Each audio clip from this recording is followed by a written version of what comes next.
Well, that's right, Susan. Good afternoon, everybody. We're at Hacienda La Puente Unified School District, where tomorrow morning, just like in other school districts throughout the state of California, parents are going to be marching. They're going to be protesting against the governor's mandated vaccines. And as part of those protests, they're also going to be holding, many parents are going to be holding their children out of school. Now, take a look behind me. You can see a whole group has decided to come out early to get this protest started on a Sunday. They'll be back out here again tomorrow. I'm going to bring in Jamie Akas, who's a teacher within the school district. Jamie, thanks for being with us. Hi, thanks for having Tell us about the protest coming up tomorrow. The protest coming up is we're here because we're standing up. We see something wrong that is going on here, and if we don't stand up as teachers, as educators, pilots, firefighters, police, nurses, everyone, then who is? Who's going to stand up for our children? And speaking of children, many of them will be held out of school tomorrow. Why is that? Why not just leave the kids in school and protest as parents out here? That is correct. We encourage people to go ahead, pull your kids out of school, but make sure that you don't call out sick.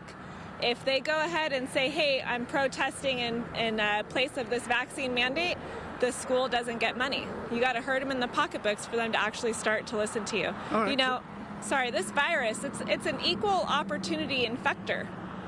Unlike our unequal opportunity employer here, who is not allowing us to do our jobs come tomorrow based on our perceived medical status. So we are here standing up for that. What is it about the vaccine that makes you not want to take it? You know, I think that just comes down to personal choice. It should be a choice between myself and my doctor and my family. It should be no one else's business at the end of the day. Jamie, thank you. I'm going to move on over here. Excuse me just a bit. And there's some interesting dynamics at play here.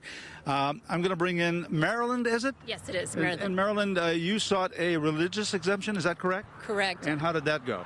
Well, when they mandated the COVID-19 vaccine, our district, Hacienda La Puente, followed suit. And we were given the option to do a religious exemption or a medical exemption. Like most of us here filed religious exemption. And we went through the process. There was an interview process. And during that process, many of the questions had nothing to do with our religion, but more to do with the vaccine. And we were all denied across the board. Nobody was given an exemption. And they weren't even willing to accommodate any kind of accommodation, which we've been doing the same accommodations for the last 51 days that we've been in instruction, following all the state guidelines. All right. Thank you for your time. And again, all these folks here are part of the school district and will be part of the protest tomorrow. Jamie, come back here one more time, if you will, before we go back. You have a website that you'd like to mention? Yes, we are trying to raise legal aid. If you can go to Give, Send, Go, search for HLPUSD Freedom Fighters. Thank you guys for your support. We appreciate it. Okay, so that's a story from the City of Industry. Susan, we're going to send it back to you.